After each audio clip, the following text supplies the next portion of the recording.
Bismillahirrahmanirrahim. Assalamualaikum warahmatullahi wabarakatuh. Alhamdulillah, wassalatu wassalamu ala rasulillah Sayyidina Muhammadin wa ala alihi wa sahbihi ajma'in. Amma ba'd. Alhamdulillah, pertama-tama kita bersyukur kepada Allah Subhanahu wa taala atas segala nikmat, atas segala limpahan rezeki, kesempatan berkumpul dengan orang-orang yang kita cintai, diberikan kesehatan, keafiatan, dan kita manfaatkan untuk beribadah kepada Allah Subhanahu wa taala. Salawat dan salam senantiasa kita kirimkan kepada Rasulullah Muhammad sallallahu alaihi wasallam, kepada keluarganya, sahabatnya, dan kepada kita sebagai umatnya yang senantiasa mencintai Rasulullah sallallahu alaihi wasallam.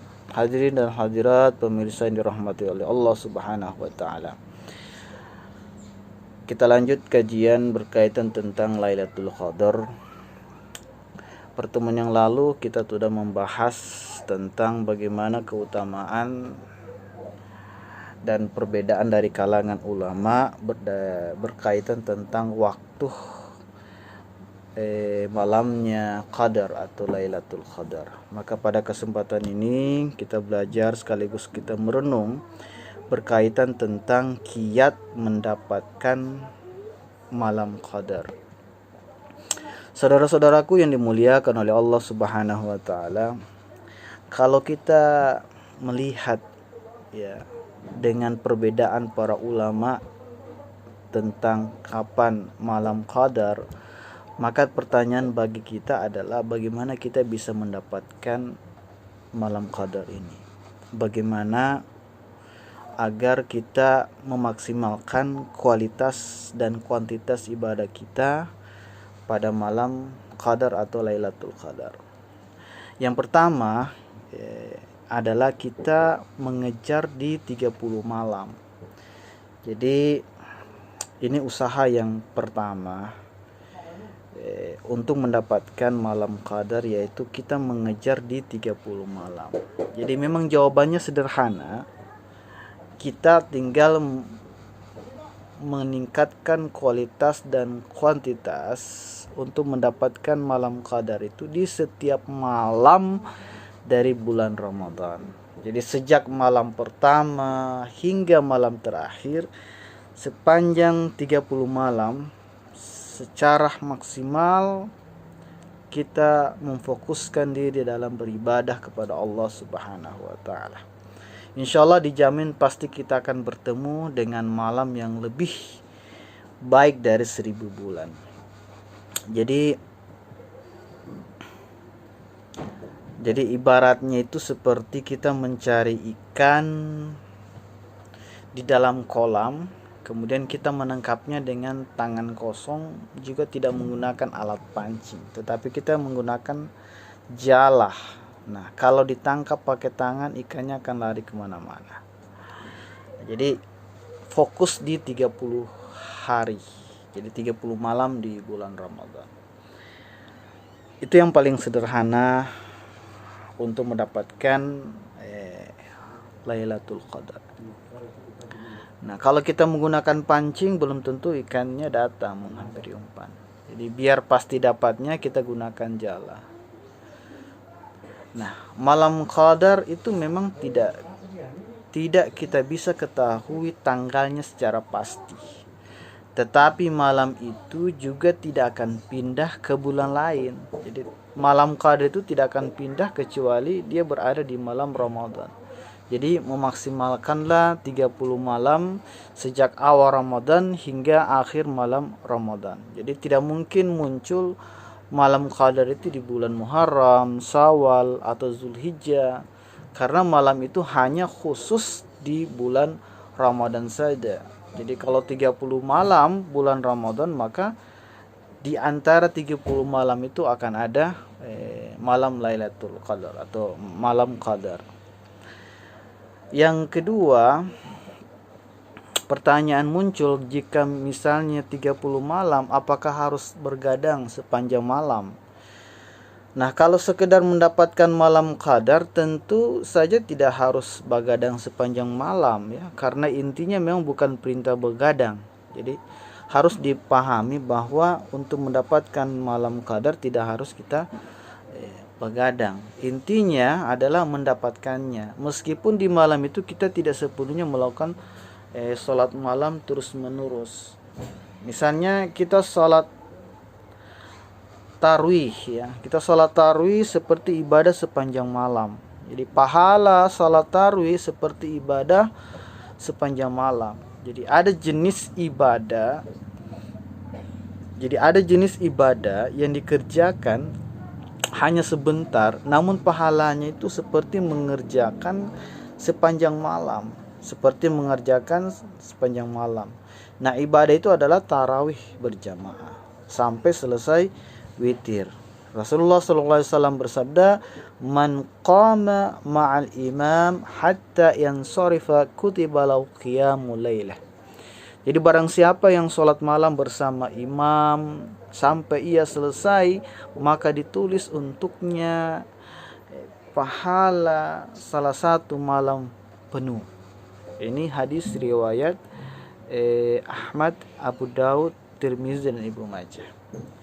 Nah, yang menarik, hadis ini juga sudah banyak pakar hadis yang mensahihkan tentang hadis ini. Nah, yang kedua adalah isyarat dalam Al-Quran itu tidak sepanjang malam. Nah, di dalam Al-Quranul Karim Allah Subhanahu wa Ta'ala berfirman tentang masyru'iyah salat malam atau salat tahajud pada beberapa ayat yang berbeda. Misalnya dalam surah Al-Muzammil, ya ayyuhal muzammil qumil lail illa qalila nisfahu aw inqus minhu qalila.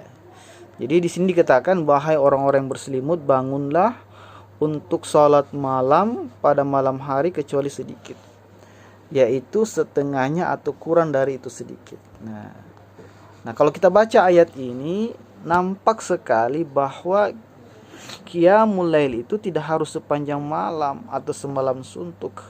Apalagi kalau dilihat bahwa ayat ini sebenarnya adalah ayat-ayat yang pertama kali turun sejak Rasulullah SAW diutus menjadi nabi dan rasul.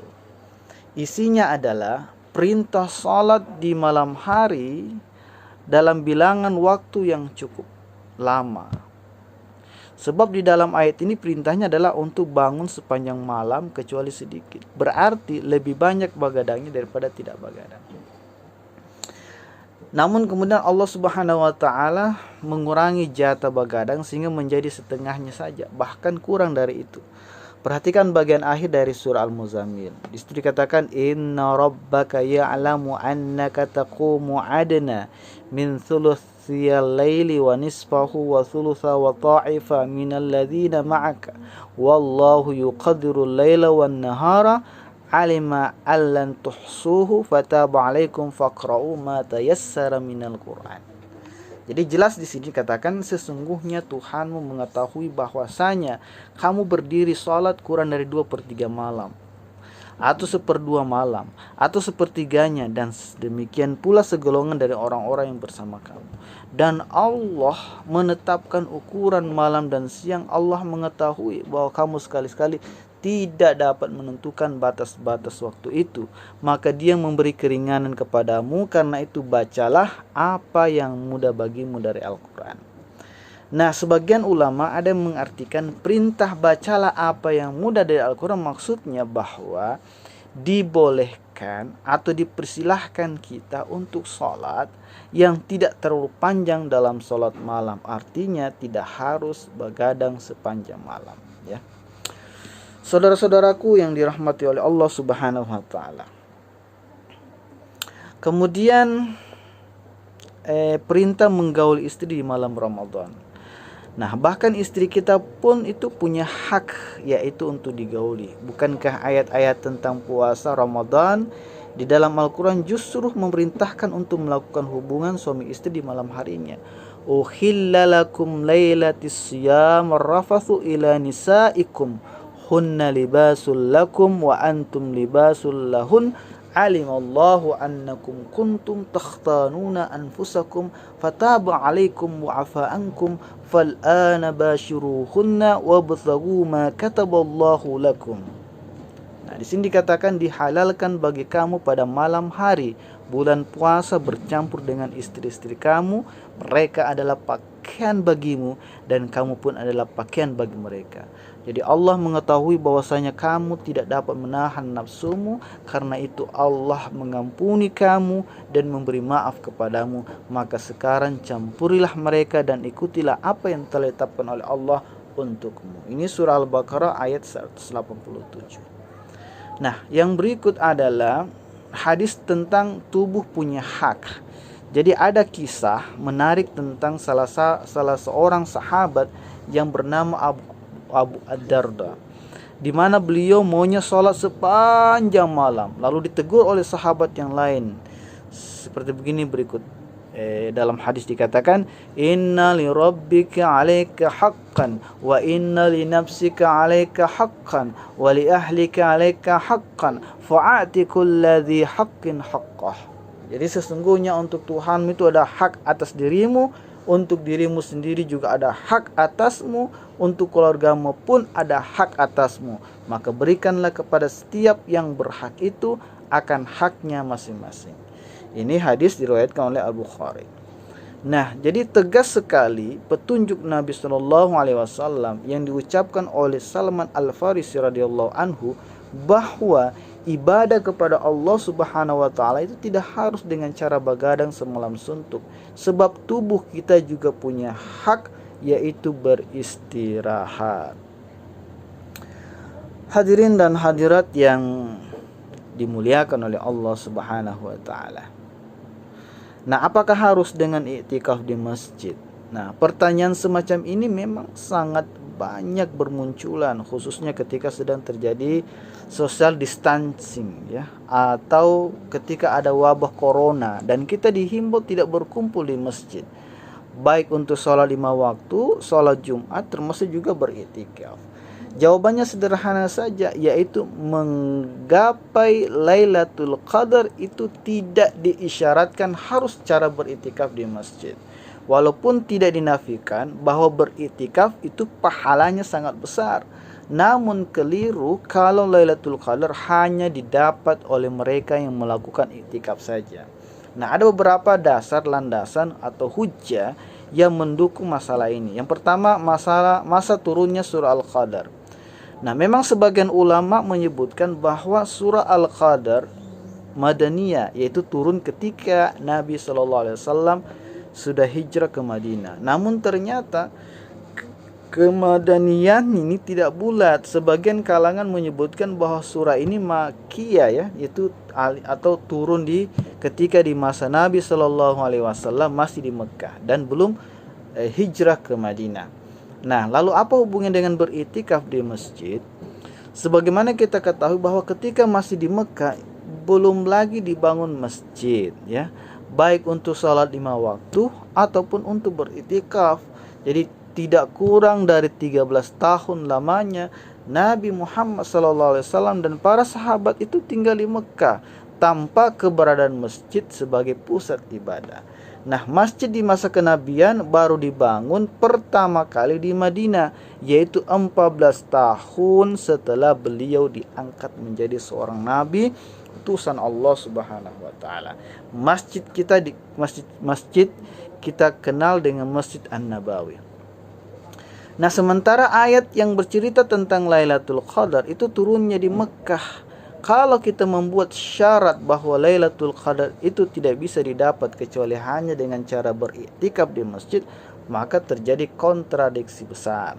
Jadi buat apa ada iming-iming Lailatul Qadar yang nilainya seperti beribadah lebih dari 1000 bulan kalau ternyata malah tidak bisa diamalkan. Nah, kemudian surah Al-Qadar itu tidak berbicara tentang iktikaf. Nah, di sisi lain surah Al-Qadar sendiri hanya bercerita tentang malam yang lebih baik dari 1000 bulan. Sama sekali tidak terkait dengan urusan beriktikaf di masjid. Maka kurang tepat kalau untuk meraih Lailatul Qadar hanya dengan cara beriktikaf saja, karena tidak ada dalil terkait dengan hal itu. Namun kalau sekedar dikatakan bahwa Lailatul Qadar bisa diraih salah satunya dengan beriktikaf, tentu benar adanya. Nah, pertanyaan yang sering muncul adalah apakah wanita yang halangan atau yang haid bisa mendapatkan Lailatul Qadar? Nah, pertanyaan ini terkait dengan cara pandang sebagian orang yang merasa bahwa Lailatul Qadar itu hanya bisa diperoleh lewat beriktikaf di masjid. Padahal itu adalah pandangan keliru dan kurang tepat. Tanpa harus ke masjid sekalipun, kita semua bisa menggapai Lailatul Qadar. Karena yang akan dinilai itu bukan hanya nilai beriktikaf saja, melainkan semua jenis ibadah yang dilakukan. Nah, terkait dengan wanita yang sedang haid, halangan, termasuk juga yang sedang nifas, tentu saja tidak boleh masuk ke masjid. Selain itu, bahkan juga tidak bisa melakukan sholat dan juga membaca lafaz Al-Quran.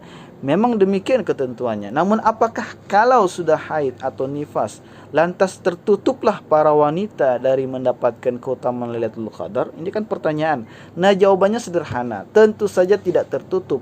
Malah sangat terbuka kesempatannya. Meskipun pilihannya jadi agak terbatas, namun tetap masih ada banyak peluang. Nah, pilihan ibadahnya tentu bukan sholat, membaca Al-Quran, ataupun berdiam diri dalam masjid atau beriktikaf. Semua itu memang terlarang bagi wanita yang berhalangan. Namun, selain 3 jenis ibadah itu, sebenarnya masih ada begitu banyak jenis ibadah yang bisa dilakukan. Misalnya zikir, doa, dan belajar ilmu agama. Yang pertama, zikir. Meskipun dalam keadaan tidak suci karena haid atau nifas, namun zikir secara lisan itu tidak dilarang. Yang dilarang hanya sebatas membaca ayat-ayat Al-Quran saja. Bahkan para ulama sepakat apabila lafaz zikir yang dibaca merupakan petikan ayat Al-Quran, hukumnya tetap boleh dibaca oleh wanita yang sedang haid atau nifas selama niatnya bukan untuk membaca Al-Quran, tetapi niatnya zikir. Nah, itu yang dibolehkan.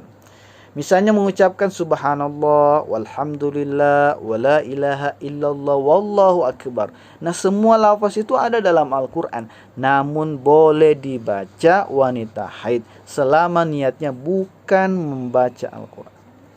Sahabatku yang dirahmati oleh Allah Subhanahu wa taala, perintah untuk beribadah dengan cara berzikir itu jelas sekali dalam Al-Quran.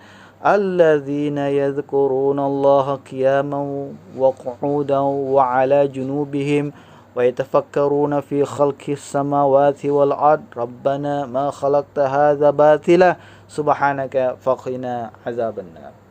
Yaitu orang-orang mengingat Allah sambil berdiri atau duduk atau dalam keadaan berbaring, dan mereka memikirkan tentang penciptaan langit dan bumi seraya berkata, ya Tuhan kami, tiadalah Engkau menciptakan ini dengan sia-sia, maha suci Engkau, maka peliharalah kami dari siksaan neraka.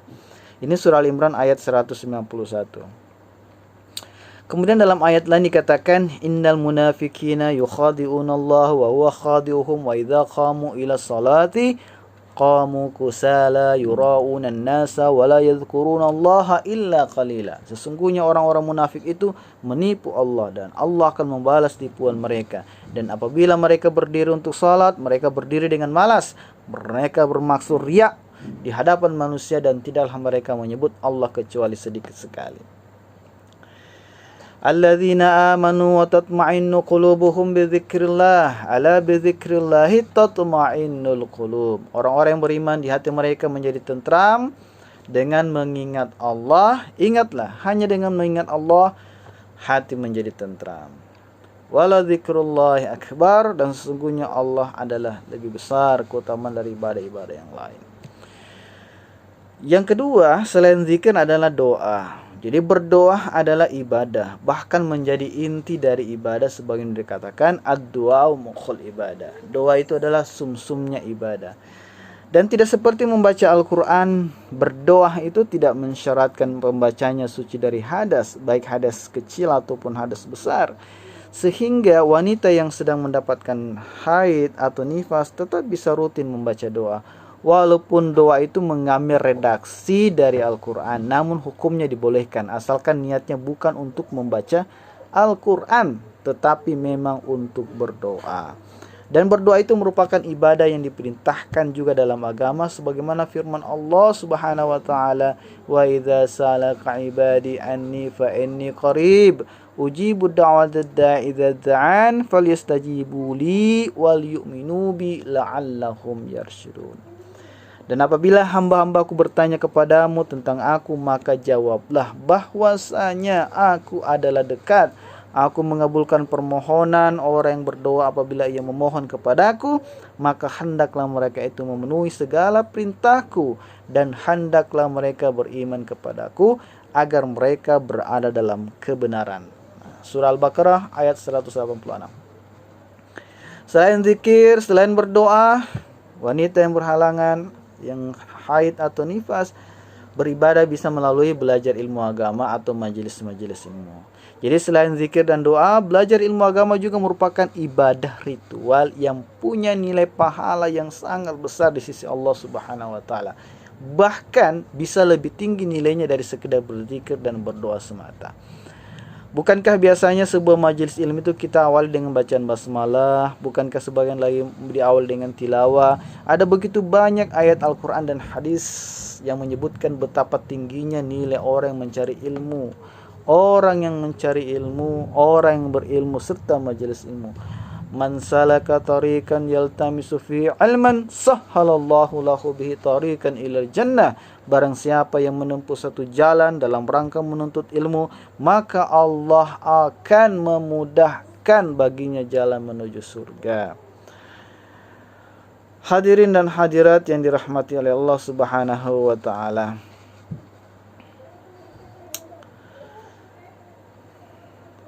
Mudah-mudahan dengan 3 hal ini bukan menjadi hambatan dalam mengejar kualitas ibadah bagi wanita yang berhalangan. Ya. Nah, kemudian berikut tentang ibadah yang bisa dilakukan pada malam Ramadan agar mendapatkan malam qadar, yaitu salat tarawih tiap malam jangan putus, ya. Jadi bila kita hanya konsentrasi mengejar malam qadar sebatas malam-malam ganjil di malam 10 malam terakhir saja, maka kemungkinan kita mendapatkan hanya di 5 malam dari 30 malam. Jadi secara matematis berarti kemungkinan keberhasilannya hanya 1/6 atau 16%. Jadi peluang terjadinya kehilangan justru lebih besar, yaitu 84% meleset malam itu. Sesungguhnya sebuah angka yang terlalu besar risikonya. Lalu untuk mendapatkan angka 100%, kemudian mendapatkan malam qadar, apakah kita harus melek begadang tiap malam selama sebulan penuh? Apakah nanti kondisi kesehatan kita malah menurun dan jatuh sakit? Jawabannya tentu saja tidak. Harus begadang tiap malam selama sebulan. Jadi tidak harus begadang tiap malam selama sebulan. Sebab selain bisa jatuh sakit, produktivitas kerja kita di siang harinya pun pasti akan menurun. Maka cara efektif dan efisien dan juga masuk akal adalah kita isi tiap malam dengan ibadah, tetapi tidak harus semalam suntuk. Bila tiap malam kita ke masjid, ya, kita mengerjakan salat isya, disambung dengan salat tarawih, disempurnakan dengan salat witir, sebenarnya juga sudah sangat cukup untuk bisa menggapai malam qadar. Dalam hal ini yang kita fokuskan bukan begadang semalamannya, melainkan yang penting adalah justru rutinitasnya, dan kalau bisa jangan sampai terputus. Jadi kemungkinan kita mendapatkan malam qadar itu adalah ketika setiap malam kita rajin dan setia untuk mendapatkannya dengan cara tidak melewatkannya walaupun hanya 1 malam dari 30 malam selama bulan Ramadan. Untuk sekedar ikut salat tarawih di masjid tiap malam rasanya mudah saja dan masuk akal, sehat, efisien, efektif, dan tetap produktif di siang harinya. Hadirin dan hadirat, saudara-saudaraku yang dimuliakan, yang dirahmati oleh Allah Subhanahu wa taala. Mudah-mudahan dengan tips gambaran bagaimana kita bisa untuk meraih malam Lailatul Qadar, malam kemuliaan yang ibadahnya lebih baik dari 1000 bulan, maka kita mengisi setiap malam bulan Ramadan, dan di akhir Ramadan kita tingkatkan lagi kualitas ibadah kita dan kuantitas ibadah kita, perbanyak zikir, perbanyak doa, dan perbanyak belajar ilmu agama. Dengan demikian, semua aktivitas amali yang kita kerjakan, insya Allah Allah akan melipat gandakan lebih baik daripada 1000 bulan. Mudah-mudahan bermanfaat. Wallahu musta'an. Fastabiqul khairat. Wabillahi taufiq wal hidayah. Wassalamualaikum warahmatullahi wabarakatuh.